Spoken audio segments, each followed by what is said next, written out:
नमस्कार मित्रांनो, double O अकॅडमीच्या या स्कॉलरशिप सिरीजमध्ये तुम्हा सर्वांचं स्वागत.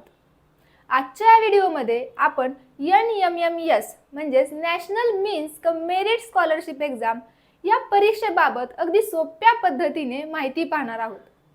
मग NMMS म्हणजेच national means cum merit scholarship exam ही एक्झाम कुठले विद्यार्थी देऊ शकतात किंवा या एक्झामसाठी काय अभ्यासक्रम असतो ते आपण आजच्या या व्हिडिओमध्ये पाहणार आहोत. सगळ्यात महत्त्वाचं म्हणजे या परीक्षेमागचं उद्दिष्ट काय होतं. मग बघा, महाराष्ट्र सरकारने जेव्हा ही परीक्षेची योजना आखली तेव्हा इयत्ता 8वीच्या प्रज्ञावान विद्यार्थ्यांचा शोध घेऊन बुद्धिमान विद्यार्थ्यांना सर्वोत्तम शिक्षण मिळण्याच्या दृष्टीने आर्थिक सहाय्य मिळावं किंवा त्यानुसार विद्यार्थ्यांचे उच्च माध्यमिक स्तरापर्यंतचे शिक्षण होण्यास मदत व्हावी. म्हणजे आर्थिक परिस्थितीमुळे इयत्ता 8वी नंतर ज्या मुलांचं शिक्षण थांबलं जायचं त्या मुलांचं शिक्षण किंवा ती गळती रोखण्यासाठी महाराष्ट्र शासनाने या national means cum merit scholarship एक्झामचं आयोजन केलं. आता ई परीक्षा देण्यासाठी याचा शिष्यवृत्ती दर असतो इयत्ता 9वी ते इयत्ता 12वी पर्यंत दरमहा 1000 रुपये. म्हणजे 8वी नंतर विद्यार्थी ही परीक्षा देऊ शकतो किंवा 8वीत असणारा विद्यार्थी ही परीक्षा देऊ शकतो आणि ही परीक्षा उत्तीर्ण झाल्यानंतर विद्यार्थ्याला दरमहा 1000 रुपये म्हणजेच वर्षाला 12,000 रुपये एवढी शिष्यवृत्ती दिली जाते. इयत्ता 9वी व इयत्ता 11वी प्रथम संधीमध्ये उत्तीर्ण होणं हे त्या विद्यार्थ्यासाठी आवश्यक असतं. म्हणजे 8वी नंतर ही परीक्षा जरी पास झालात तरी इयत्ता 9वी व इयत्ता 11वी मध्ये तुम्ही प्रथम संधीतच पास होणं हे आवश्यक आहे. इयत्ता 10वी मध्ये किमान 60% गुण मिळणं हे आवश्यक आहे.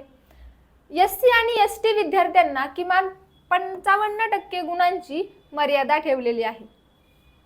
आता हे झालं जेव्हा तुम्ही national means cum merit scholarship exam देता म्हणजेच NMMS ही परीक्षा देत असता तेव्हा ही परीक्षा दिल्यानंतर तुम्हाला किती शिष्यवृत्ती भेटते. मग आता ही परीक्षा कोणते विद्यार्थी देऊ शकतात म्हणजेच या परीक्षेसाठी लागणारी पात्रता काय ते पाहूयात. विद्यार्थी महाराष्ट्र राज्यातील कोणत्याही शासकीय संस्थेतील इयत्ता 8वीत शिकत असावा. पालकांचे वार्षिक उत्पन्न हे 3,50,000 पेक्षा कमी असावं. म्हणजे बघा, विद्यार्थी हा कोणत्याही शासन मान्य शाळेत पण 8वीत शिकणारा असावा. त्याच्या पालकांचं उत्पन्न हे 3,50,000 पेक्षा जास्त असता कामा नये. म्हणजे ते उत्पन्न 3,50,000 पेक्षा कमी असावं. विद्यार्थी किंवा विद्यार्थिनी इयत्ता 7वी मध्ये किमान 55% गुण मिळवून उत्तीर्ण झालेला असावा. म्हणजे जे विद्यार्थी ही परीक्षा देणार आहेत त्या विद्यार्थ्यांना इयत्ता 7वी मध्ये 55% गुण मिळणे आवश्यक आहे. अनुसूचित जाती अनुसूचित जमाती या विद्यार्थ्यांसाठी 50% गुण एवढी अट ठेवलेली आहे.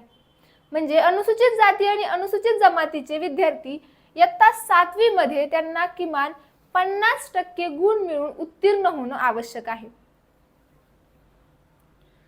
तर खालील विद्यार्थी सदर परीक्षेसाठी अपात्र आहेत. म्हणजे आता आपण पाहिलं की कोणते विद्यार्थी ही परीक्षा देऊ शकतात, पण आता पाहायचंय की कोणते विद्यार्थी ही परीक्षा देऊ शकत नाहीत म्हणजे या परीक्षेसाठी अपात्र आहेत. तर बघा, विना अनुदानित शाळेत शिकणारे विद्यार्थी ही परीक्षा देऊ शकत नाहीत. केंद्रीय विद्यालयात शिकणारे विद्यार्थी असतील किंवा जवाहर नवोदय विद्यालयात शिकणारे विद्यार्थी असतील, शासकीय वसतिगृहाच्या सवलतीचा, भोजन व्यवस्थेचा व शिक्षण सुविधांचा लाभ घेणारे विद्यार्थी ही national means cum merit scholarship exam देऊ शकत नाहीत. सैनिकी शाळांमध्ये शिकणारे विद्यार्थी ही परीक्षेसाठी अपात्र असतात. तर परीक्षेसाठी विषय आता आपण पाहिली या परीक्षेची माहिती, पण या परीक्षेला तुम्ही जेव्हा अप्लाय करता त्यानंतर तुम्हाला कोणकोणत्या विषयांचा अभ्यास करायचा असतो तेही माहीत असणं आवश्यक आहे.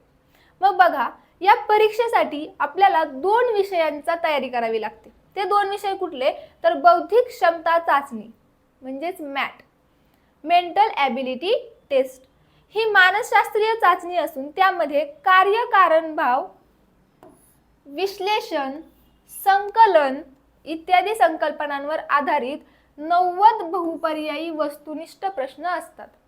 म्हणजे मॅट या पेपरमध्ये आपल्याला एकूण 90 MCQs विचारले जातील. नंतर दुसरा विषय असतो शालेय क्षमता चाचणी, स्कॉलॅस्टिक ॲप्टिट्यूड टेस्ट. या विषयामध्ये आपल्याला सामान्य विज्ञान, समाजशास्त्र, गणित असे 3 विषयांवरती प्रश्न विचारले जातात. मग ह्या 3 विषयांचा अभ्यासक्रम हा सामान्यतः इयत्ता 7वी व इयत्ता 8वीच्या अभ्यासक्रमावरती आधारित असतो. मग सामान्य विज्ञान एकूण 35 मार्कला याच्यावरती प्रश्न विचारले जातात. समाजशास्त्रावरती एकूण 35 मार्कला प्रश्न विचारले जातात आणि गणित या विषयावरती एकूण 20 मार्कसाठी प्रश्न विचारले जातात. असे 3 विषय आपल्याला या सॅट म्हणजे शालेय क्षमता चाचणी याच्यामध्ये सोडवायचे असतात. आता बघा, हे झालं पेपरमध्ये येणारे विषय. पण हा पेपर तुम्ही कोणकोणत्या भाषांमध्ये देऊ शकता? तर यासाठी आपल्याला माध्यम आहे मराठी, उर्दू, हिंदी, गुजराती, इंग्रजी, तेलुगू व कन्नड अशा 7 माध्यमातून आपण ही परीक्षा देऊ शकतो. सर्व विद्यार्थ्यांना मूळ माध्यमाबरोबरच इंग्रजी प्रश्नपत्रिका सुद्धा दिली जाते. म्हणजे जर तुम्ही मराठी मीडियम मधून शिकत असाल तर तुम्ही तुमच्या पेपरचे माध्यम मराठी निवडू शकता. जर तुम्ही हिंदी मीडियम मधून शिकत असाल तर तुम्ही तुमच्या पेपरचं माध्यम हिंदीही निवडू शकता. पण हिंदी आणि मराठी सोबतच तुम्हाला इंग्रजीचीही प्रश्नपत्रिका दिली जाते. मित्रांनो, आता ही झाली एका स्कॉलरशिप परीक्षेबद्दलची माहिती. पण अशा बऱ्याच स्कॉलरशिप परीक्षेबद्दल तुम्हाला माहिती हवी असल्यास तुम्ही डबल ओ अकॅडमीच्या या यूट्यूब चॅनलला सबस्क्राईब करू शकता. आता या स्कॉलरशिप परीक्षांचा अभ्यास अगदी सोप्या पद्धतीने कसा करावा यासाठी आपण ऑनलाईन बॅचेसही सुरू करत आहोत. मग या ऑनलाईन बॅचेसमध्ये तुम्हाला संपूर्ण विषयाची तयारी करून घेतली जाते. बेसिक टू ॲडव्हान्स शिकवलं जातं. क्लास लाईव्ह प्लस रेकॉर्डेडही असतो. म्हणजे जर तुमच्याकडून एखादा लाईव्ह क्लास मिस झाला तर तुम्ही तो रेकॉर्डेड व्हिडिओही पाहू शकता. आपल्याकडे जुन्या प्रश्नपत्रिकांचा सरावही करून घेतला जातो. फ्री डाऊट सेशन आणि विद्यार्थी पालक मार्गदर्शन याचंही आयोजन केलं जातं. मग या ऑनलाईन बॅचेसबद्दल तुम्हाला अधिक माहिती हवी असल्यास तुम्ही आम्हाला व्हॉट्सअपवरही कळवू शकता. थँक्यू.